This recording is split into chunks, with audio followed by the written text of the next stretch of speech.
They say the most terrifying things happen when the world is asleep. Between the hours of midnight and 4 a.m., the line between our world and something else gets thin. Tonight, we resharing 3 more allegedly true stories from people who were awake to see what crosses over. These are dead of night stories. Our first story comes from a girl named Emily, who was 16 at the time and living in a quiet part of rural Pennsylvania. Her bedroom had one major flaw.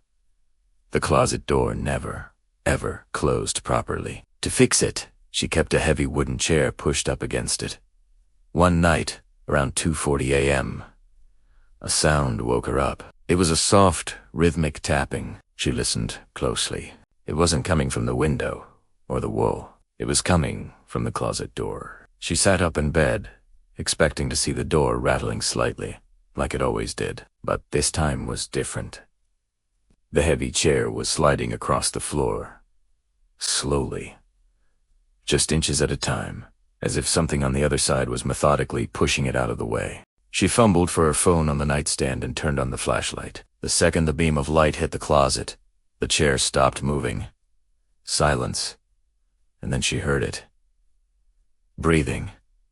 Heavy, raspy breathing, coming from inside the closet. Thinking it might be her mom checking on her, she whispered, "Mom." The breathing stopped. It was replaced by a quiet, breathy laugh, a sound that didn't feel human at all. In an instant, the chair flew across the room as if it had been violently kicked.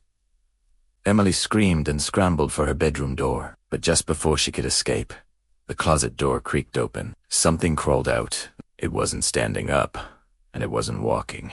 It was moving on all fours. Its limbs were far too long, and its back was bent at an unnatural, painful-looking angle. She sprinted down the hall to her parents' room, screaming her head off. Her father grabbed a baseball bat and charged into her room, but it was empty. Whatever she saw was gone.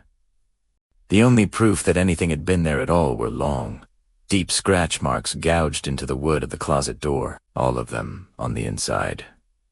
Emily never slept in that room again. Our second story happened to a man named Chad, a night shift worker at a remote gas station in Utah.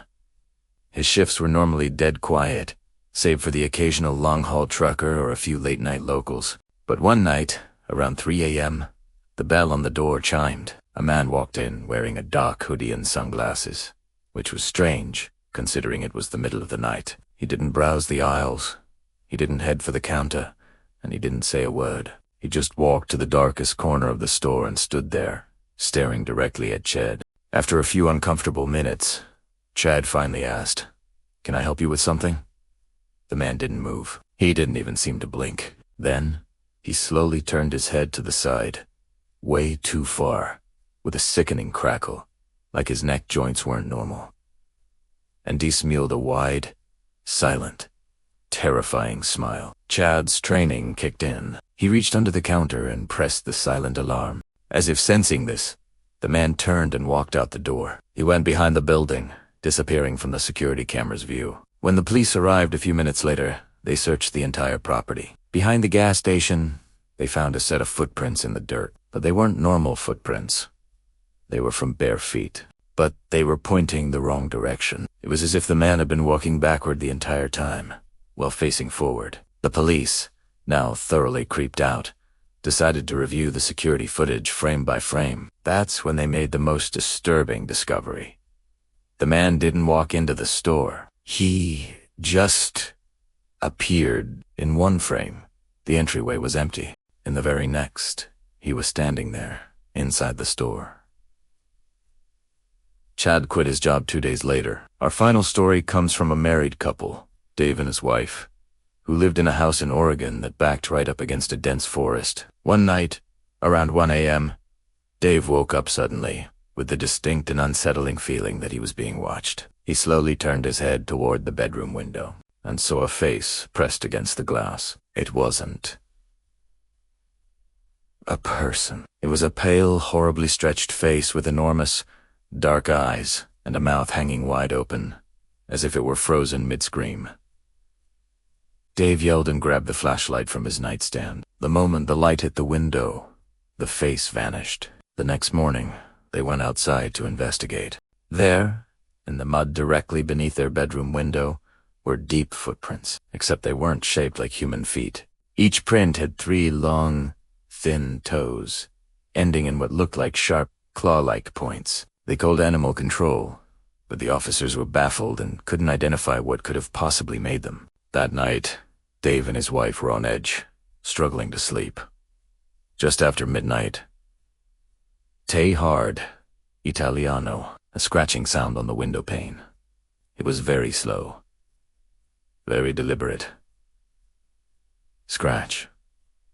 Scratch. Scratch. Terrified, they stayed awake with the lights on until the sun came up. The creature never broke the glass. It never tried to get inside. It just watched. To this day, they still have no idea what was outside their house. But they say that twice a year, right when the seasons change, the same 3-toed footprints reappear in the mud outside their window, as if it's just checking back to make sure they're still there. Thank you for watching. If you have a story of your own, share it in the comments. And if you enjoyed these, don't forget to like and subscribe for more. Stay safe out there.